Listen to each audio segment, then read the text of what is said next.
On the 13th of October, Apple revealed the iPhone 12. While on this day, some of you already had your credit cards out ready to pre-order, others were a bit skeptical, often left feeling like the new iPhones don't really get much of an improvement from the previous generation models.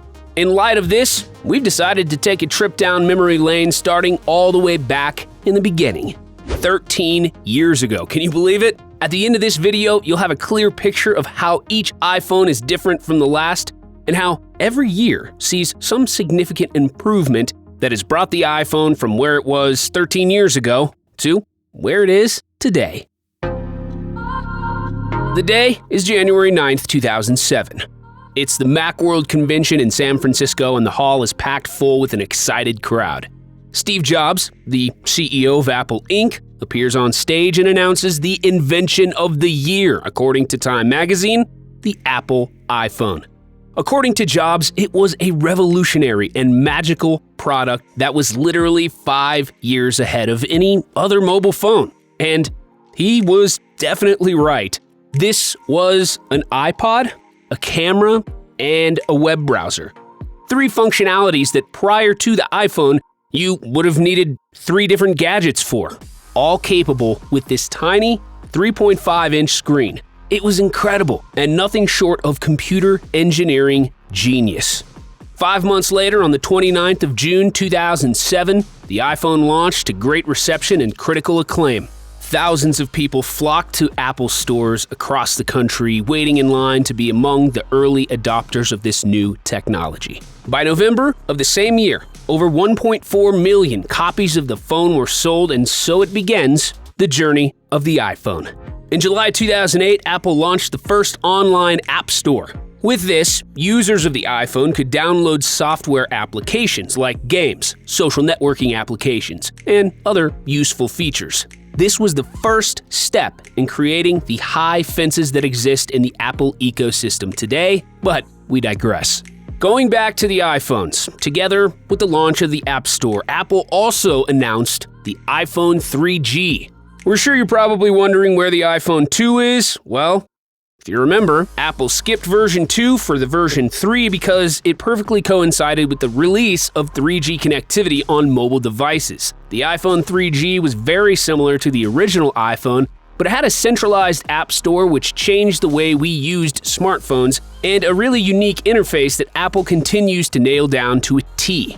Even at the time, it wasn't the best spec'd phone. The likes of HTC Diamond had that title. But in terms of ease of use and functionality, nothing could beat the iPhone 3G at the time. The year 2009 saw the first S-model smartphone from Apple, the iPhone 3GS. Much like every other S iPhone since then, this iPhone had a very similar design to the iPhone 3G with upgraded internals. It featured a faster CPU and doubled the RAM of the 3G to deliver a much faster and much smoother experience. The phone also came with new MMS features, which made the phone capable of handling things such as email, calendars, and contacts excellently. It wasn't the best in class in terms of specs, but it continued to beat the competition in terms of user-friendliness, even adding features like a compass and voice control. It was nothing like Siri, but it's often said, the journey of 1,000 miles begins with one step, and this was the first step. The turn of the new decade was where everything started to come together for the iPhone. In 2010, Apple released the iPhone 4 that featured a 3.5-inch 480p Retina display. They switched from metal to a flattened glass design and introduced the front-facing camera that gave way to the selfie, one of man's greatest narcissistic inventions. And while 480p might not seem like a lot right now, remember that was 10 years ago, when most television sets didn't even have 1080p screens. The iPhone 4 was really it for Apple. Their design and build quality were finally coming together with their performance and software experience, forming a beautiful amalgamation that would go on to win the hearts of millions of users all around the globe. With the inclusion of the front-facing camera, Apple also introduced FaceTime. This was the second step in creating the high fences that exist in the ecosystem today. Exclusivity. By making a compelling product such as FaceTime and making it exclusive to the iPhone, Apple made the iPhone the easy choice. It became pretty simple. What's the easiest way to talk to my friends and family using a smartphone? FaceTime. All right then, I'm getting an iPhone. For most people, the decision became that simple. And once in, just like any party where you're having a blast with your friends and family, you never want to leave. 2011 saw the introduction of the iPhone 4S. Again, the same general design as the iPhone 4, only with a bump in performance and an introduction of a few new features, the headline of which was Siri, your virtual personal assistant. Sadly, tragedy struck just a day after the event as Steve Jobs, co-creator of Apple, died. It was truly a sad day for the world of tech, and his legacy still continues to live on to this day. The iPhone 4S was an excellent smartphone. At this stage, iOS was mature with a brand new design, icons, and general layout, and Apple continued to push for wider adaptation of features in their ecosystem, including the App Store and AirPlay, their wireless streaming system. The phone still didn't have the killer specs that some of the competition had. But at this point, Apple users knew what they were getting with the iPhone. A clean software experience, a solid and clear upgrade path, and of course, the budding ecosystem features like we talked about earlier. Then came the iPhone 5. With the iPhone 5, we saw the first jump in screen size, and this phone featured a 4-inch display with an 1136 by 640 resolution, and we also got the legendary Lightning port for the first time. The iPhone 5 was the first smartphone that oozed class, the final piece of the ecosystem puzzle. This phone was extremely well built with a nice screen and stunning hardware. It was so impressive how Apple managed to cram so much power and speed into such a cute package. On the software side, Apple kept its ecosystem fences up. Now fully mature, the iOS experience had become, as MKBHD put it, a beautiful garden with a fence wall that prevents you from seeing what's on the outside. It was something that the current iPhone users love to upgrade to because it was familiar, but better. But not something that people outside the club really enjoyed, which is basically the Android versus iOS battle summed up. Hey, if you're enjoying this video so far, make sure you hit the subscribe button and turn on post notifications because each week we bring you new and exciting tech videos that you definitely won't want to miss. 2013 was the first year that Apple announced more than one phone at the same time. On September 10th, Tim Cook announced the iPhone 5S and the 5C. The 5C was Apple's first attempt to reach out to the budget market with something that was basically just a more colorful iPhone 5. Apple was able to sell the 5C for much cheaper than the upgraded 5S. The 5S, on the other hand, got a much faster processor and the famous Touch ID. Touch ID would go on to be a staple of Apple's ecosystem for many years to come. In fact, to this day, a lot of people still prefer Touch ID to any other form of identification.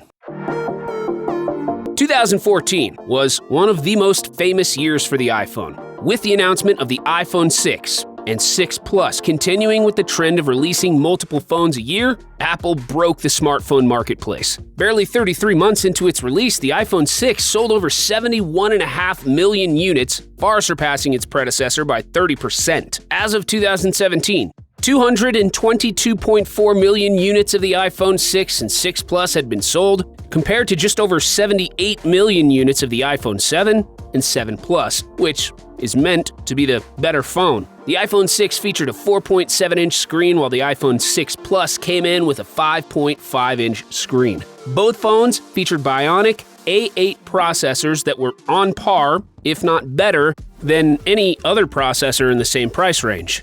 Apple also introduced one of the best cameras in a smartphone at that time and made it NFC compatible to work with Apple Pay. With this massive popularity came one of Apple's biggest scares as a company, Bendgate. People quickly started discovering that the iPhone 6 was bending in their pockets. This led famous tech YouTuber Lou to bend the iPhone 6 in a YouTube video. Just like it had been reported, he was able to successfully bend the iPhone. To date, this is the most popular tech video on YouTube with over 70 million views at the time of this writing. However, as you can clearly tell from the number of units sold, this didn't do much to deter people from buying the new iPhone. Apple did have to come out and address the issue though, and they did change the build for the next iPhone, the iPhone 6S. The iPhone 6S and the 6S Plus were simply upgrades to the already super popular iPhone 6. These models got a new 3D touch, a better camera with the ability to shoot 4K video, and a faster A9 chip. In 2016, Apple announced the iPhone 7 and 7 Plus. The iPhone 7 was sadly a pretty unremarkable smartphone. However, the big thing that got everybody talking was that, with these models, Apple decided to get rid of the audio jack, while announcing the most popular wireless headphones in the world, the Apple AirPods. At the time, a lot of companies like Samsung and Google were taking jabs at Apple for what was a seemingly ridiculous decision. However, nowadays, seeing a headphone jack in a flagship phone is like seeing the end of a rainbow. Apple truly had the last laugh with this one. The next year, in 2017, Apple released the iPhone 8, 8 Plus, and the iPhone X. Not only did they skip the S variant for the iPhone 7, but they also skipped the number 9 altogether. They did this to celebrate the 10-year anniversary of the iPhone. While the iPhone 8 and the 8 Plus were very similar to the iPhone 7, except for the build materials and faster chip, the iPhone X came with it a whole new design and a jump in features. Getting rid of the famous Touch ID that angered a number of fans, Apple decided to switch to Face Unlock. This reduced the bezels drastically, making the phone look a whole lot more modern than other Apple devices. The phone also got a redesigned glass and stainless steel build, dual cameras with wireless charging. This jump in design also came with a parallel jump in price. When this phone was released, it became the first $1,000 smartphone. At the time, people thought it was ridiculous to buy a smartphone for $1,000, but just 3 years down the line, we have the Samsung Galaxy Fold 2 that retails for almost $2,000. The iPhone X was the start of something new for iPhone, the notch generation. In 2018, Apple released the budget-friendly iPhone XR and the more expensive XS and XS Max. Continuing from the regular S variants, the iPhone XS was simply a slight bump in specs and different color options. In 2019, Apple went with another slight redesign with the iPhone 11. Switching to a squarer and more prominent camera cutout, the iPhone 11's design was either loved or hated. There was really no in-between. However you felt about the design, though, what couldn't be argued was the quality that this smartphone was. For just $700, the iPhone 11 was a tremendously popular smartphone because for that price, there was honestly nothing better out there. The A13 Bionic processor was the fastest in the game. The new ultra-wide camera was something that everyone wanted.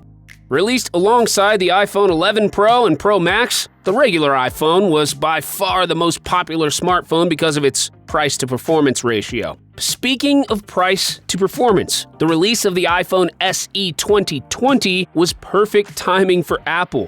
Released in early 2020 at the time when the whole world was suffering from an economic crisis as a result of the COVID-19 pandemic, the SE 2020 was a very popular phone because it gave people an entry into the Apple ecosystem for just $400, which is incredible. The iPhone SE 2020 is basically an iPhone 8 on the outside and an iPhone 11 on the inside, which saw the return of Touch ID that a lot of people appreciated. Right now, we're in late 2020, and we've seen an array of 4 new smartphones from the tech giants.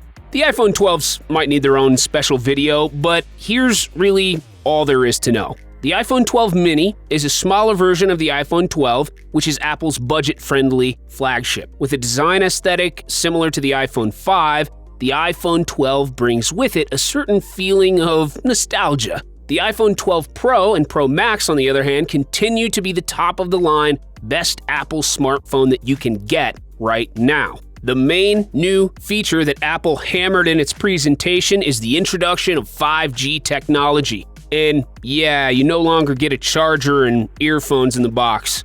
The second big chop. On that note, we'll have to chop this video at this point. If you've enjoyed it and you'd love to see more essay-style content from us, let us know by clicking that like button down below, and if you haven't already, please subscribe and turn on that notifications bell so you never miss an upload. Feel free to check one of the videos on the screen right now to watch more exciting tech videos. Thank you very much for watching. This has been Topical Tech. See you next time.